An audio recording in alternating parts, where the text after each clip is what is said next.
आप देख रहे हैं भारत 47 न्यूज।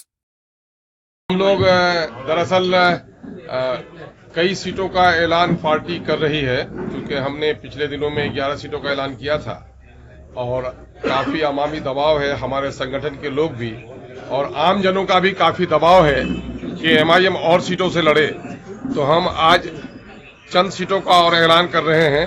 काराकट से पाटलिपुत्रा, गोपालगंज, शिवहर और दरभंगा में भी पार्टी इलेक्शन लड़ेगी, जिसका ऐलान पार्टी आज कर रही है। मधुबनी से भी काफी दबाव है, उसके बारे में हम लोग गौर कर रहे हैं, लेकिन इन जगहों पर पार्टी इलेक्शन लड़ेगी, जिसका ऐलान हम लोग कर रहे हैं। और कई उम्मीदवार हमारे यहाँ हैं। अभी हमारी पार्टी में आज ज्वाइनिंग भी हो रही है मोहतरमा प्रियंका चौधरी साहिबा का, जिनका काराकट से ताल्लुक है, और जनाब फारूक साहब का भी, जिनका पाटलिपुत्रा से ताल्लुक है, वो ज्वाइन कर रहे हैं। कई सीनियर लीडर हमारे ज्वाइन कर रहे हैं और हम बड़ी मजबूती के साथ इलेक्शन लड़ना चाहते हैं। मेरी ख्वाहिश है, पार्टी की पूरी कोशिश है कि कहीं से भी भाजपा कामयाब नहीं हो, लेकिन चूंकि हम इलेक्शन का ऐलान करते हैं तो आप लोग इल्जाम लगाते हैं। हमारी पूरी कोशिश रही, 2020 में भी मैंने तमाम तर मिल्ली ऑर्गेनाइजेशन को कहा कि मुझे गठबंधन का पार्टनर बना दिया जाए।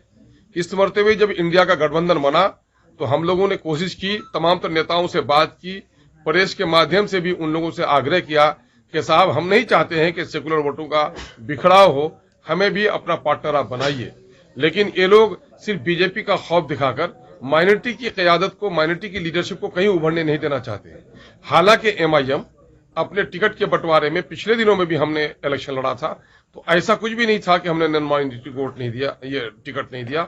हमने यादव को टिकट दिया, हमने दलितों को टिकट दिया है। अब की बार भी जो हम एमपी के इलेक्शन के लिए जिन सीटों का ऐलान कर रहे हैं, हम 50% वहां जो टिकट्स हैं वो हम नॉन मुस्लिम्स को देंगे। इसलिए कोई इल्जाम हम पर नहीं लगा सकता है कि हम कोई खास जमात और समूह की बात कर रहे हैं।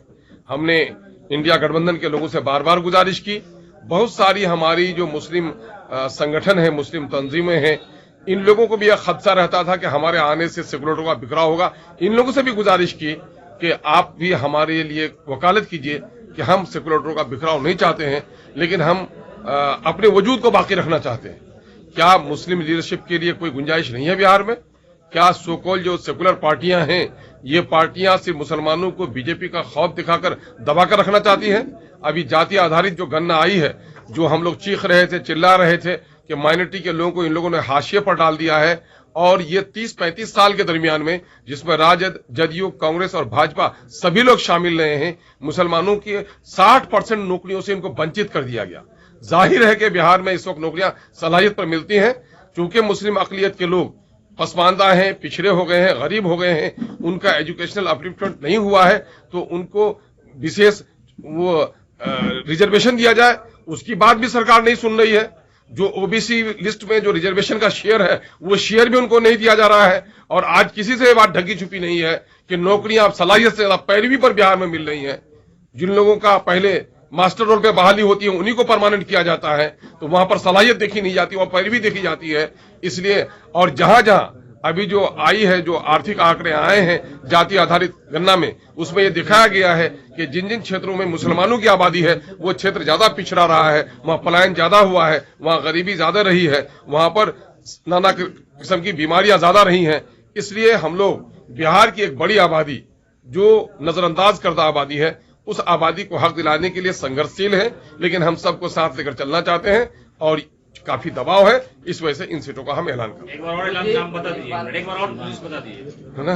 हम तो सीमांचल में लड़ ही रहे हैं, उसके साथ ही काराकट, पाटलिपुत्रा, गोपालगंज, शिवहर और दरभंगा, इन 5 सीटों का हम ऐलान कर रहे हैं। और मधेपुरा से भी काफी लोगों का दबाव है, उसके बारे में पार्टी को रेजोल्यूशन भेजा गया है ना।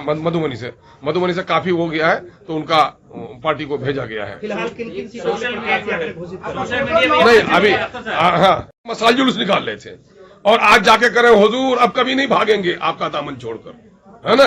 चटिया और गुरु का जो रिश्ता होता है, जाके माफी मांग रहे गोया, ये करने वाले हम लोग हैं। ये दोगलापन हम लोग के दरमियान में है। मैंने नीतीश जी को 2014 में पहचाना था, बिहार के लोगों को पहचानने में देर लगी, और जब मुझको टिकट दिया था, मुझको क्षण भर देर नहीं लगी जब बीजेपी की तरफ से कदम बढ़ाया था। मुझको कहेगा बीजेपी के बारे में?